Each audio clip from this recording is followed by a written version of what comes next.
What's going on, you guys? Welcome to the second Dev Diary. It actually came out.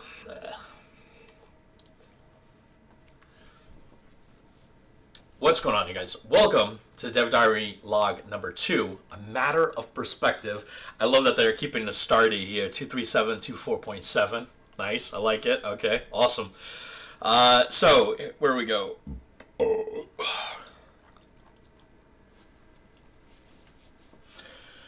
What's going on, you guys? Welcome to Dev Diary number 2, A Matter of Perspective. Alright, so developer.log stardate. I like that they're doing this. They're continuing doing that. I love that. 23724.7. The statement. Last week in Dev Log number 1, PDX Ruck described the genesis of Star Trek Infinite. But how do we actually build a grand strategy game of Star Trek? I love these kinds of games, and I have spent hundreds, if not thousands of hours in Paradox games. If there is one thing that has always been clear to me about them, is that they're always allowed me to tell my own story. So my vision statement for Star Trek Infinite is very simple. The game allows the players to live their own Star Trek story. I love that. I love that in the iconic timeline.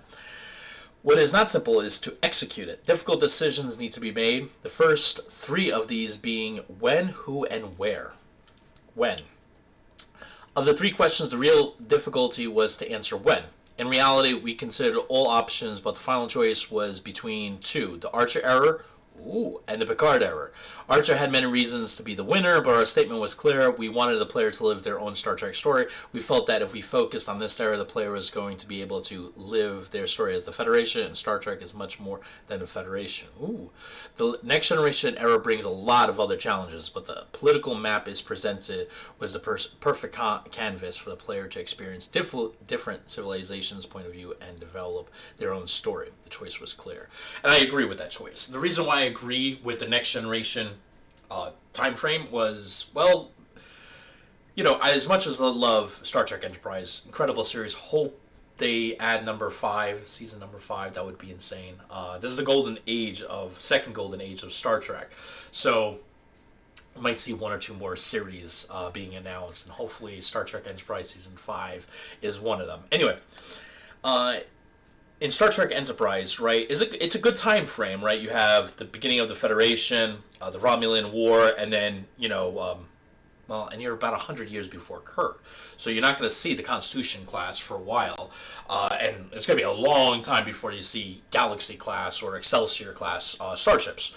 I think the Next Generation era is perfect because you not only have all the content from the Next Generation, 7 seasons, all the content from Deep Space Nine, 7 seasons, all the content from Voyager, 7 seasons. So you have a perfect amount of series to pull data from, events, stories to add into the game. And then Star Trek Picard just finished, so now you have another series that you could pull from. So we're talking about 4 and then possibly 5, because there's a good possibility Star Trek Legacy might be announced. So we're talking about possibly 5 series in just that one time frame. So perfect choice. Not every species in the alpha and beta quadrants are equal or have the same capabilities. When it comes to choosing the other paths that the player can develop, in addition to the Federation, we looked for other powers that have similar importance and means for fun competition. At this time, 3 new players joined the mix: the Klingon Empire, Romulan Star Empire, and the Cardassian Union. So, yeah, and then this kind of goes to my earlier point that I just made. In the Enterprise era, you do have the Klingons, and then the Romulans do show up. You don't have the Cardassians, but there's not much information about the Klingon-Romulan empires at the time. In this era, there is a lot, and especially a lot of ships, too, to pull from. Now, does that mean that we leave all other species in the quadrant out? No. Many other species join our game in the form of support powers. Species that have a certain degree of power but concentrate on providing services to our major powers, such as the Ferengi. In addition, we will meet other species with FTL capabilities that are not so developed. These species are called minor powers and will serve as opportunities for expansion and conflict for the major powers. Among them, you can find Bolians, Talarians, Boslik, and many others. So that's interesting. So the Ferengi are going to be support powers. That's very interesting. Now, in Birth of the Federation, the Ferengi were actually a major power. And then in the mods, people replaced the Ferengi with the Dominion. I don't think I've maybe one time played the Ferengi in Birth of the Federation.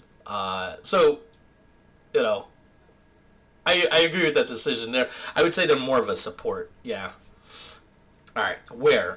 Star Trek. Milky Way is a vast space, mostly unexplored, but with a rich lore. If we wanted to do justice, we had to focus on a smaller area and fill this with as much Star Trek as possible. That's why we chose to have the game concentrate on the Alpha and Beta quadrants. Wait a minute. Exploration is iconic. If we present a galaxy that the player already knows, how much can they explore? Finding a way to balance the known with the unknown was one of our first technical challenges. I love the amount of reflection and thought that they put into this. It's very amazing. I really appreciate that passion. You can tell that they're committed to this game. Seeing a familiar star system like Vulcan, also known as 40 Eridani, placed randomly in the map would feel jarring since we know it's a close neighbor to the Sol system. A similar issue would arise with the relative positions of the four major powers, so we created a bespoke representation of the core neighborhood of the Federation where the series takes place most of the time and let the rest to be procedurally generated so players can't anticipate where they will find when exploring the farther reaches of the quadrants. Wow. Again, this reminds me of Birth of the Federation, because, and I do see in these screenshots that you'll see like Andoria, Vulcan, close to Earth. So there, it is where it's supposed to be. But you'll notice that the map is a little bit different. Let me pull a screenshot. But you'll notice the map is a little bit different in some cases. So, like, for example, Cardassian space is more to the west here of the Federation, right? The Romulan and Star Empire is more this way to the Federation. So I see that they're... Oh, this is a perfect mix. Like, they're not making it static. Like, they're not grabbing the Star Trek Galaxy Encyclopedia, which, by the way, I'll link it in the description. Incredible book. I got this as a gift, and it shows you exactly where everything is. Vulcan and Doria, all this. I'll put it in the link if you guys wanted to pick up. Incredible purchase. But yeah, so they're not just sticking them right where you expect them to be. They're adding a little bit of randomness to it to give you that kind of surprise element, which is wow.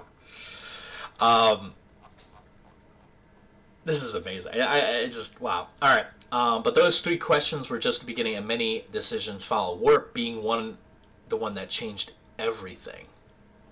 One of the challenges of space strategy games is geography, how to give shape to the vast emptiness of space and how that shape affects its travelers. A very common and effective approach used by many games of the genre is the star lane graph we all know in Stellaris. And while the system can be controversial at times, in Star Trek it's simply a non-starter. You must be able to boldly go in a straight line at warp 9, but then what stops you from reaching the extremes of the galaxy from the get-go? Well, speed is one, but Voyager was actually inspiration for the solution. Wow, okay. The difficulties of finding fuel, supplies, and repair opportunities while deep in alien space, far from home, present a great challenge. Keyword is sticking out: fuel. So in Stellaris, you can go wherever you want. Captain's log, stardate 43152. Okay. Accidentally. So, yeah, in Stellaris you can go wherever you want. There is no fuel. Them adding fuel to this is amazing. Because it's going to change the way you play the game. In Stellaris, like, you know, where you can literally send your fleet to the opposite end of space. And obviously a fuel is something I wanted to be a part of the game because, like, it's a vital factor. Everything runs on fuel, right? You know, so in Star Trek we have dilithium, right? You're not just going to have a Federation starship going the whole journey from, you know, the Delta Quadrant to the Alpha Quadrant. You know, you got to stop for dilithium crystals. You know, it's not just the unlimited source of power. So This is going to be all right. Warp range was inevitable approach provided by your space stations, forcing you to plan your infrastructure to enable, wow, your fleets to deploy and move about. So they're going to use space stations as kind of like the point of reference. Very cool. And move about. Another factor in geography are political boundaries. You can't just cross someone else's space without permission. Well, spies can. Even in a straight line towards a star outside of their domain. This, of course, changes war considerably, mostly doing away with choke points, which is a thing in Stellaris, and I'm glad they got rid of it. And, you know, in terms of Stellaris, I'm back and forth on the star lanes that you have in Stellaris. Sometimes it's good, sometimes it's bad, but you get choke points, which is not a thing in Star Trek. You can no longer amass a 200 ship fleet in the doorway to your empire, confident that the enemy cannot get through. I've done that in Stellaris. Since they can simply go past you, strongholds and a more even spread deployment of fleets become paramount, pun intended, reinforcing that space geography. There's a lot more to war thanks to our warp approach, but that is a story for another log. So I can't wait for that log first. Two, I love that the fact, and this is another Birth of the Federation thing.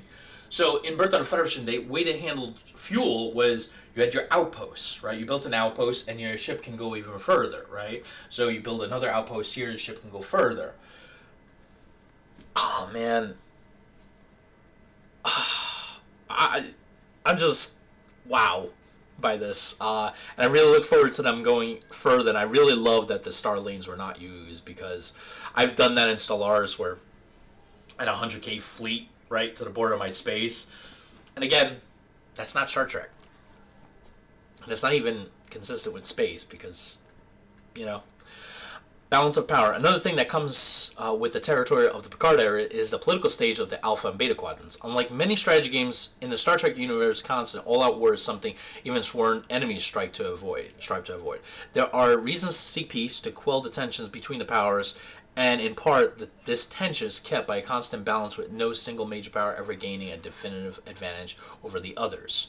To reflect this, in Star Trek Infinite, we added two systems that interact with each other to push the galaxy into this back and forth in a way that seems organic and justified. I feel a neutral zone is going to be talked about. The first is the balance of power, where you can clearly see the relative power of all the four major powers and make decisions of who to befriend and who to ostracize, because the AI surely will.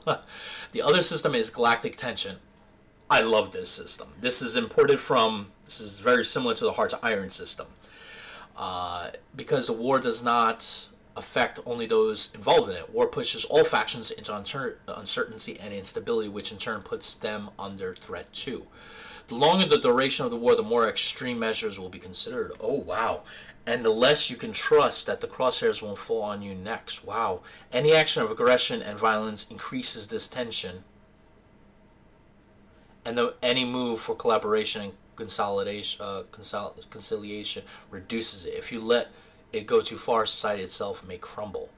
But if an all-out war is something we want to avoid, how can we expand without going to war? One answer we came up with this is our new principles mechanic.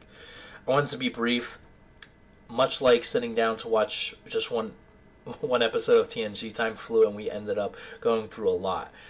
I would like to tell you much, much more, but I think that is quite a lot for this week already. I hope we can meet again soon. Game director Ezekiel Maldonado. Ezekiel, hopefully I'm saying your name correctly. Love the passion. Just get it straight up. Love the passion. Love the amount of thoughts that you guys put into this. Love it. I love you guys, man. You guys are incredible. Like, wow. Okay. Galactic Tension System. That's a really cool feature that's being pulled from Hearts of Iron into this game, and I really love that they imported it to kind of stabilize, so that like you don't just go to war constantly to expand, and that you utilize other resources and other ways to kind of develop your empire or the Federation. This is amazing. I really love this. I love these mechanics, and they're definitely going to change the way you play the game, right? obviously, if you're playing the Romulans, you're going to be doing a lot of spying, right? You see the Tal Shiar in the mission tree if you look at some of the screenshots. And then if you look at the Federation, there is a Section 31 part of the mission tree. So that's going to be interesting how that's going to work out. And then the Federation is known for their... I was thinking that for a second, that looked like Captain Shelby for a second. So that looks like Commander Shelby, doesn't it? Anyway, so this is going to really put in a lot into this game. I really love the decisions that they made. These systems that they implemented are going to just vastly expand the game and make it much more dynamic and more depth than Birth of the Federation had. And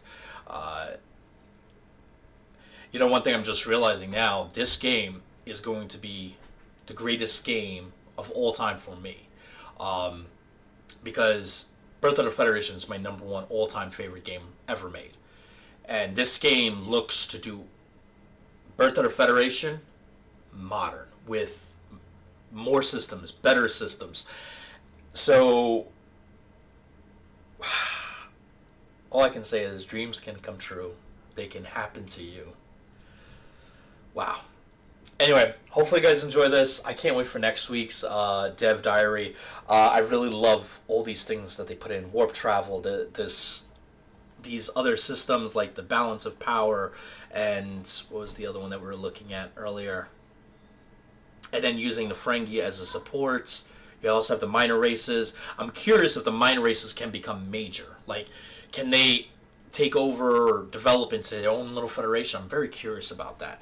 But yeah, this is very, very exciting.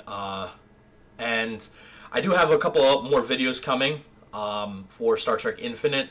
Some really cool details that I found out. Anyway, hopefully you guys enjoyed this. I did. Can't wait. Huge props to the developer, Nimble Giant. I love you guys. You guys are incredible. You guys are making our dreams come true. This game right here is the greatest news that I've heard this year, possibly in the last 10 years. It has got me so excited. It's just, it wasn't like the only other thing that popped up in my head in terms of like how excited things got me was when they first announced Star Trek Discovery, that we began the second golden age of Star Trek. There's the only other thing I can remember in the last 10 years that got me this excited. So, amazing. Another props to Paradox as well, and CBS and Paramount. Thank you guys for doing this. Anyway, hopefully you guys enjoy this. Catch you next one. See you then.